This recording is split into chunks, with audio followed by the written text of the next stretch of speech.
My name is Dr. Anthony Levatino. I'm a practicing obstetrician-gynecologist, and I've performed over 1,200 abortions. Today I'm going to describe a second trimester surgical abortion called Dilation and Evacuation, or D&E. A D&E is performed between 13 and 24 weeks of pregnancy. After administering anesthesia, the abortionist uses a weighted speculum, like this one, that opens the vagina widely. Because second trimester babies are so large, this greater access facilitates a late-term abortion. Late-term abortion requires that the cervix be prepared 24 to 48 hours in advance with laminaria. Laminaria is a type of sterilized seaweed that absorbs water over 8 to 12 hours and swells to several times its original diameter.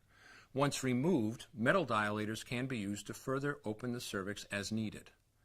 Once the cervix has been stretched open, the suction tube is placed inside. A baby at 20 weeks gestation is as big as the length of my hand, from head to rump, not counting the legs. The suction machine is turned on, and pale yellow amniotic fluid surrounding the baby is suctioned out through the catheters. With babies this big, they don't fit through catheters this size. The baby's bones and skull are too strong to be torn apart by suction alone. This is a Sofer clamp. A Sofer clamp is made of stainless steel. It's about 13 inches long. The business end is about 2.5 inches long and 1/2 inch wide, and there are rows of sharp teeth. This is a grasping instrument. When it gets a hold of something, it does not let go. The abortionist uses this clamp to grasp an arm or leg. Once he has a firm grip, the abortionist pulls hard in order to tear the limb from the baby's body. One by one, the rest of the limbs are removed, along with the intestines, the spine, and the heart and lungs. Usually the most difficult part of the procedure is extracting the baby's head, which is about the size of a large plum at 20 weeks.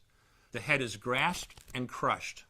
The abortionist knows he has crushed the skull when a white substance comes out of the cervix. This was the baby's brains. The abortionist then removes skull pieces. He removes the placenta and any leftover parts of the baby with a curette, scraping the lining of the uterus for any remaining tissue.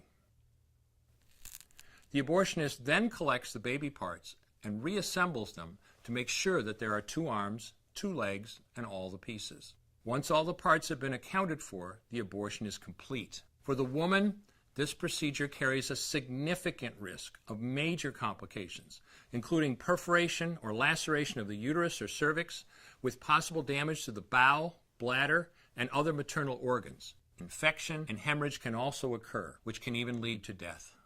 Future pregnancies are also at greater risk for loss or premature delivery due to abortion-related trauma and injury to the cervix. As I mentioned at the beginning, I'm Dr. Anthony Levatino, and in the early part of my career as an OBGYN, I performed over 1,200 abortions. One day, after completing one of those abortions, I looked at the remains of a preborn child whose life I had ended, and all I could see was someone's son or daughter. I came to realize that killing a baby at any stage of pregnancy for any reason is wrong. I want you to know today, no matter where you're at or what you've done, you can change. Make a decision today to protect the preborn. Thank you for your time. I will no longer do any more abortions. When you finally figure out that killing a baby that big for money is wrong, that it doesn't take you too long to figure out it doesn't matter if the baby is this big or this big or this big or maybe even this big, it's all the same. And I haven't done any since then, and I never will.